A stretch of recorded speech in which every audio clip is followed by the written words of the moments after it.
After 2 years of investigating thousands of pages of documents and hundreds of hours of interviews, special counsel Jack Smith is asking for dismissal of both cases in 21 pages. Smith was supposed to go to trial back in March in the D.C. election interference case. It wasn't meant to be once the Supreme Court got involved. Once Trump won the election, it was game over for Smith. We reported weeks ago, right after the election, Smith would drop the case and step down as special counsel before Trump was inaugurated because the DOJ cannot prosecute a sitting president. After careful consideration, the department has determined that OLC's prior opinions concerning the Constitution's prohibition on federal indictment and prosecution of a sitting president apply to this situation, and that as a result, the prosecution must be dismissed before the defendant is inaugurated. A similar situation in the classified documents case on appeal.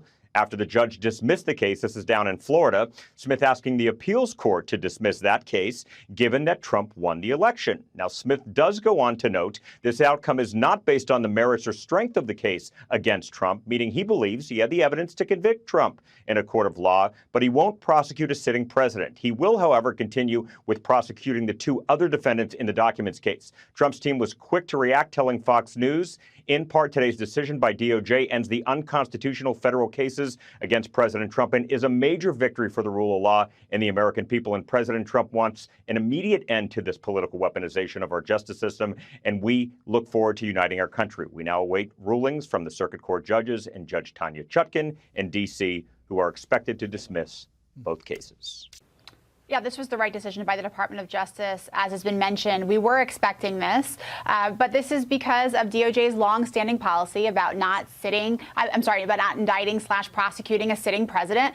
And it looks like that Jack Smith's team did, in fact, seek the guidance of DOJ's Office of Legal Counsel, which is like the general counsel for the Department of Justice, in asking for these cases, the indictment to be dismissed, and OLC concluded that the prohibition on the federal indictment of a sitting president is, quote, categorical. And so that's why we knew this was coming. The Department of Justice made the right decision here following longstanding policy, and also not just the policy, but it's also in the best interest of the country, given Donald Trump's resounding win just recently.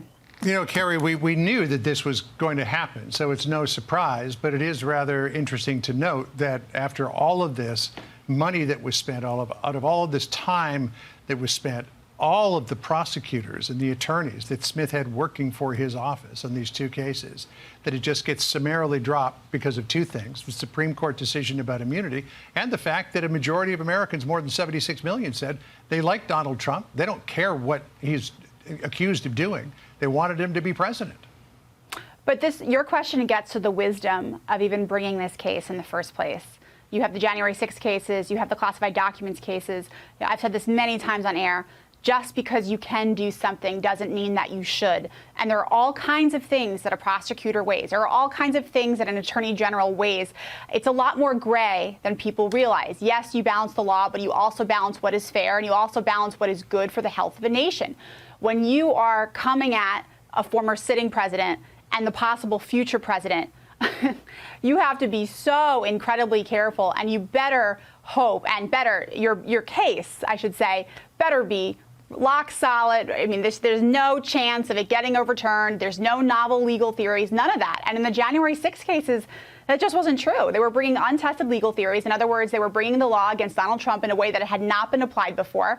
The Supreme Court addressed actually an aspect of the law that they were attempting to bring against both Donald Trump and all the January 6 defendants. And the Supreme Court said, hey, look, this law that you're using against Trump and these defendants, it's not a blank check that you can kind of insert and write into what you want it to be. And that happened in June. Then you had the Supreme Court immunity decision. And so, again, while, yes, to your point, $50+ million was spent, the reality is it didn't have to happen in the first place. And that's, going to be something debated, I think, by historians for a long time. Carrie, thank you. Please do stay with us. Jonathan Turley going to jump into the conversation now. The breaking news that Special Counsel Jack Smith has asked the judge to dismiss this Trump D.C. case. Jonathan, also adding to this from our own Jake Gibson, that the Special Counsel Jack Smith's team also sought the guidance of the DOJ's Office of Legal Counsel, the OLC, concluded that the prohibition on the federal indictment of a sitting president is categorical. Jonathan, your reaction to the news? Well, this is what we expected. I wrote over a year ago that there was a good chance Jack Smith would never see the inside of a courtroom for a trial in this case. it made this election the largest effective jury verdict in history by re-electing Donald Trump. The special counsel found himself at odds with his own department's longstanding policy against the prosecution of a sitting president. But Smith did not go quietly into that night. I expect that he did get a lot of different opinions, hoping for the right one. But the OLC, this office that handles such questions, has long taken this position. So it would be doubtful that they would change it here. But, you know, Smith had a sort of a gratuitous end to his term. You know, he pushed not only for a trial before the election, and he pushed for months for that, but he also released damaging information before the election, something that many people saw as an effort to influence the election. Smith knew that if Trump won, he was out of a job. And this release of the information was entirely unnecessary. The judge admitted that it was procedurally irregular, but she went along with it. And I think that that did tarnish his position, and certainly in history, because he didn't have to do that. He had become so absolutely fixated on trying Trump before the election that he lost credibility, I think, with the courts. He went up to the Supreme Court. They didn't accept that that was the overriding consideration in looking at these legal issues. I think it's also very important to remember that Smith's case was riddled with constitutional problems. You know, when the Supreme Court reached its immunity decision, it was clear that he would have to pare down his indictment. He really didn't do it to the degree he needed to do. He took a very minimalist approach. He removed a few references, a few witnesses that stemmed from the first Trump presidency, but he largely just repackaged it. And some of us said that we thought that it was not enough, that if he ever did go to trial, he could be reversed just on that basis. So I guess if Carrie is correct and you agree with her, and tell me if you do not, it kind of leaves Juan Merchan out there. Brett, what do you think of the rest of the legal pushes against the president-elect? Well, I'll tell you, Trace, what is really needed. I understand the president's call for unity now, but I also think the country needs accountability. There needs to be a special counsel appointed to investigate the level of communication and the level of coordination among all the offices from Fulton County, Georgia, to New York, to Washington, D.C., to Florida. That needs to be exposed. If there's nothing there, great. The American people can move on. But until we see that, until we see why it was they brought and manipulated multiple criminal cases and a civil case against the political adversary of the current president who was running for office again, until we understand that, we will never feel like anybody has been held accountable, or nor do we have the information and the knowledge of what sort of conspiracy may have been played by the Democrats in this instance. When you talk about accountability, Brett, are you intimating at least a little bit that maybe Pam Bondi brings that accountability? Maybe that's part of the reason that she was placed in the position that she's on the verge of being placed in? Well, Trace, Pam is quintessential professional. She is hardworking. She's built her career on applying the law. I think she will do that. But she is someone that is fierce, and that she is someone that wants accountability for individuals who have been able to abuse the rule of law. And I hope that that's in her plans. I think that she has the strength and the confidence to put good people in positions that will be fair. And look, I have been saying, since I was U.S. attorney, I've been saying that our criminal code has exploded to such a degree in the federal system, over 300,000 criminal penalties and regulations with criminal penalties in this country.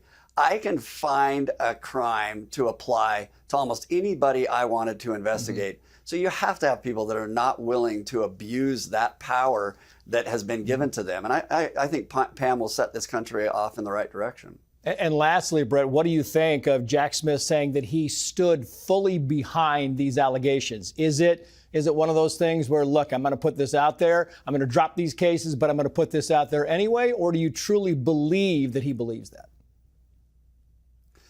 Well, it's the last dying whimperings of someone who tried desperately to manipulate the law, abused his position, a position that we later learned was an unlawful position, and did so in a way that offended individuals on the left and the right with the way he used the law, applied the facts, and went after President Trump. I mean, it is unprecedented in our history, and I'm super excited that we're going to finally expose all that went on during the last several years. Well, this is a historic moment, certainly, in the sense that it clears the decks for President Trump on the federal cases. There are still state threats out of New York. We're waiting for a possible sentencing in that case. We also have the Georgia case, which is floundering, but still alive. But in this case, Smith was like a captain who would soon be without a ship or crew, and he had to dismiss this case. It wasn't by choice. In many respects, Smith, up until the very end, was fulfilling the stereotype of his critics. He pushed to release information before the election that he did not have to put on the public record. Even the court said it was procedurally irregular, but she still went with it and released the information. It was viewed as nothing short of election interference. He was trying to influence the election. What Smith knew is that this election would have the effect of the largest jury verdict in history, that if the president was elected, he was out of a job. And that turned out to be true. So in the filing, Special Counsel Jack Smith's, it says the Constitution prohibition on federal indictment and prosecution of a sitting president apply to this situation. That prohibition is categorical and does not turn on the gravity of the crimes charged, the strength of the government's proof, or the merits of the prosecution, which the government stands fully behind. The government moves for dismissal without prejudice. A lot of people look at this in Trump world with prejudice and say this should never have come, and they want to see something happen as a result of this. What do you think could happen? Well, I think that Trump wants to see something happen. People have to keep in their mind about what happened after the 2016 election. As the president went into office, the acting attorney general issued an order telling the department to stand down and not assist him in his immigration policies that he ran on. In my view, it was an outrageous order, but Sally Yates was lionized by the media for taking that stand. In Trump's perspective, Department of Justice has been command center of this lawfare campaign against him. So he wants to see it reformed. But this is a bit of a hardened silo. It is a department filled with lawyers who know how to use the law. And it will be the most difficult department to make significant changes within. I think that's why he picked someone from without, an outsider in the new nominee. And just quickly, you mentioned the New York cases and obviously the sentencing, which we don't know if it's going to go away or how it'll be treated, but also the appeal, the appellate court decision on that fraud, business fraud case that brought by the Attorney General, Letitia James. The appellate court listening to that case, it seemed, was clearly siding with the Trump folks. And you think about all that happened prior to the election. If they come back and throw it all out or somehow diminish it significantly, you wonder about that too. You do. I mean, at the moment, he looks like he will be the last man standing. That New York civil case by James is grotesque. And even these Democratic judges question the very use of the statute against him. So we're all waiting for that opinion, but it could also be reduced or even dismissed. And so at the moment, he's running the tables, but we'll see what he has left in these last few hands. Well, Laura, the irony of Jack Smith is, I mean, he brought this case to try and make sure my father never got elected. And I actually think it was Jack Smith who might go down as one of the very reasons my father got elected, right? It's kind of the law of unintended consequences. But I think the only thing I disagree with you on, this case is dead. The case got dismissed. The case will not get revived. By the time my father's out of office, the statute of limitations will be long gone. You can't have double jeopardy. Laura, this case is dead. It's not coming back. And that man on the screen right there will go down as a national embarrassment. He will go down as a figure who literally tried to subvert democracy, who tried to put a president in jail for no reason to benefit his political class. He's an embarrassment to the DOJ. He's an embarrassment to the FBI. He's an embarrassment to law enforcement. He's an embarrassment to this nation. And I promise you, history will not reflect kindly on this guy. Now, I'm telling you, Eric, the same people who thought they could turn the 14th Amendment into a piece of silly putty and kind of just twist it and change it to mean something else, they will try to pause the statute of limitations. I'm telling you, I don't put anything past them. Yeah, in a normal person's mind, that's what would happen. But these people are sick. I actually believe they're sick and twisted. Eric, I want to talk about your father's posting on Truth Social, because we've seen an epic run in the stock market since his election again to the presidency. I'm a big tariff person. Everybody knows that. I've been very pro-tariff my entire career. But this series of caravans, and apparently there will be another one building, we understand tonight, coming to the United States. Mexico knows they're coming and is not doing anything to stop it. Tariffs the answer? Absolutely. Laura, I've talked about fentanyl every single day of the campaign trail. It's something that affects me great. I have 4 friends who have lost children based on fentanyl. I took my son and my daughter to the football game yesterday, a Dolphins game, and they were sitting on my lap, and the guy next to me turns around, looking at my son, and said, a couple months ago, I lost my son.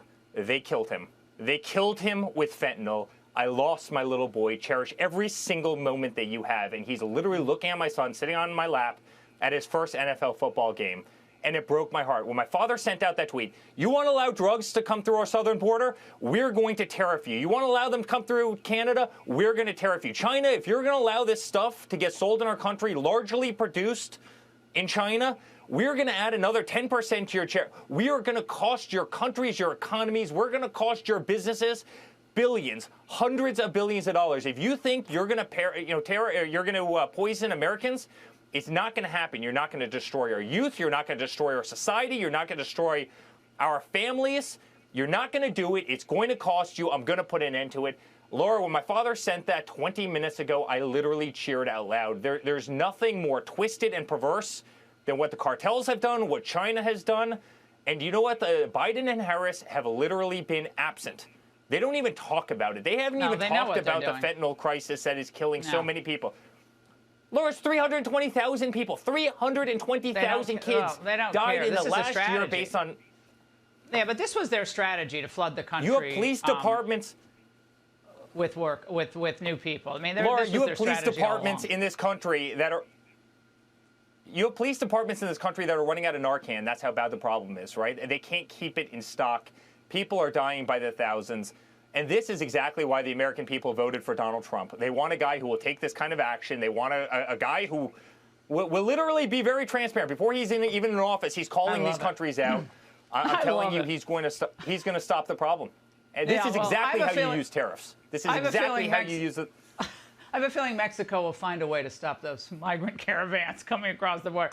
Eric, really quickly, the report by John Solomon today about Boris Epstein, an advisor to your father, a longtime advisor, internal investigation by the Trump transition when they heard allegations from Scott Bessent and others that Boris Epstein was allegedly, we have not confirmed this, was trying to shake down people for access, for contracts, for money. Any comments on this tonight? Yeah. Listen, I've known Boris for years, and I've never known him to be anything but a good human being. So that said, I will tell you my father has been incredibly clear. You do not do that under any circumstance. And believe me, there will be repercussions if somebody was. So I've never seen that side of him. I've known him for a very long time. And, I certainly hope the reporting's false. And I can also tell you if it's true, the person will probably no longer be around. Congresswoman, what is Adam Schiff like? I know he's a senator now, or he's going to be a senator. What is he like when you see him in the halls? You know, Jesse, I'm sure you remember this, but I actually was the member of Congress that censured Adam Schiff. And the first time when it wasn't successful, Adam walked out. He had all these reporters around him, and he said, I've survived these MAGA extremists. And I rolled by on my very busted foot on a scooter, very pregnant, said, Adam, I'm going to get you next week. And the following week, I censured him. So he's not a man with a strong backbone. In fact, he looks at the ground whenever I walk past him. Oh, he looks at the ground when you walk by. That explains everything about Adam Schiff. All right. So you got this cabinet. It's exciting. You're a Florida girl. This is all going down in Palm Beach. Why is this transition that Trump's orchestrating so different than the first time?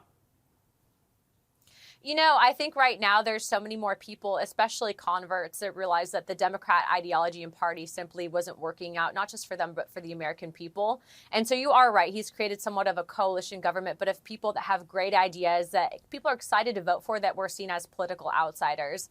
And, you know, we always joke here in Florida, but that Mar-a-Lago is the Southern White House. And so there's a lot of people looking forward to Christmas parties there. But more importantly, I think it's important to note that President Trump is bringing in a lot of people, not necessarily relying on the help of the federal government, because it is so broken, to head up his transition. So he's operating out of Florida. But as you're seeing, we are making Washington, D.C. and America, Florida. So I look forward to everything. How do you interpret the media not really understanding how they're supposed to cover this White House and cabinet? I mean, it's incredibly ideologically diverse. It's racially diverse. There's tons of women in very high-powered positions. They can't seem to wrap their heads around it. You know, it's everything that they claimed Trump was. He's shown that they were liars, but also, too, it's showing the American people that you can have someone that genuinely cares about this country, that could have literally stayed at home and played golf for the rest of their life, chose to do the right thing, which is fight for this country, and really bring everyone on board. And I think the media is really struggling with the fact that right now you have these different social media platforms where President Trump has been able to leverage and get the truth out there. So they're having to play ball, which is exactly why they're having to report the truth now, which is surprisingly refreshing. Hey, Sean Hannity here. Hey, click here to subscribe to Fox News YouTube page and catch our hottest interviews and most compelling analysis. You will not get it anywhere else.